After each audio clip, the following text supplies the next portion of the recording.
La rentrée scolaire a donc débuté depuis lundi pour les élèves en Côte d'Ivoire. Des élèves pour certains qui ont été affectés dans des établissements privés au compte de l'État. Pour ces affectés, à combien s'élèvent les frais d'inscription? Ces frais diffèrent-ils d'une école à l'autre? Leur reportage de Brice Niawa et Fulgence Kissidou. Chimène Diomandé vient d'inscrire son neveu affecté en classe de 6e dans cette école privée. 42 000 francs CFA, c'est la somme qu'elle a payée, contre 3 000 pour les affecter dans les établissements publics. Cette somme, elle est très bonne, surtout pour nous les parents, avec les dépenses, avec la cherté de la vie. Nous pensons que 42 000, c'est vraiment raisonnable. C'est nous qui avons choisi l'école, parce qu'ici, c'est un bon établissement. Même constat dans cet autre établissement privé. Ces deux parents d'élèves sont à pied d'œuvre ce matin pour l'inscription de leur fils. Ici, les élèves affectés de l'État de tous les cycles payent la somme de 150 000 francs comme frais d'inscription. Si ce monsieur reconnaît que la formation est de qualité dans cette école, il juge trop élevé les frais d'inscription pour un affecté de l'État. 150 000 francs, c'est cher. C'est cher, on peut dire tout avec la situation, mais on n'y peut rien. Auparavant, c'est un peu plus, mais maintenant, 150 000 francs que l'État, l'affecté de l'État, quand même, c'est un peu cher. C'est cher, mais on fait avec. Hein. On n'a pas le choix, sincèrement, on n'a pas le choix, mais vous êtes on est obligé de le faire. Vous voulez un bon encadrement pour votre enfant, et une bonne suivi, hein, tu es obligé de t'y mettre. Pour chaque affecté, le gouvernement ivoirien verse un montant de 120 000 francs pour le premier cycle et 140 000 francs pour le second à l'école d'accueil. Il faut bien que l'école commence à fonctionner.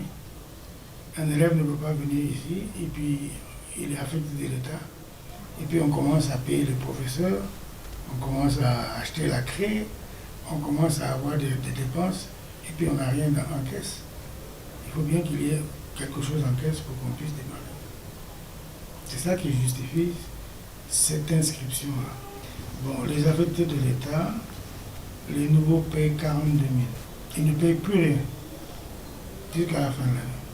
Si des frais d'inscription s'imposent, pourquoi change-t-il d'une école privée à une autre? Surtout qu'il s'agit d'élèves affectés par l'État. Pour ce fondateur, toutes les écoles ne sont pas logées à la même enseigne.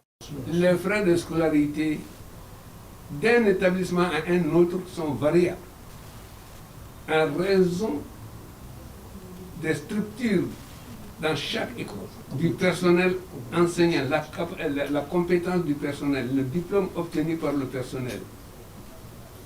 Et puis, il faut dire que ce personnel est imposable au même titre que le commerçant qui vend, n'est-ce pas, ses pains dans les boutiques, ou le boucher sur son étable. On paye nos impôts. Et le plus souvent, les impôts n'attendent pas que l'État nous paye ce qu'il nous doit. Pour ce président d'association de consommateurs, cette discrimination est une injustice et il appartient aux parents d'élèves de prendre leurs responsabilités.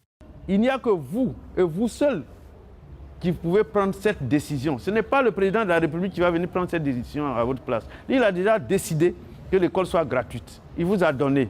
L'État doit assurer un égal accès à l'éducation à tous les enfants du pays. Dans cette perspective, l'école est gratuite depuis la classe de CP1 jusqu'à celle de 3e. Si du côté des écoles publiques, c'est un pari qui semble être réussi, pour le privé, ce n'est pas encore le cas.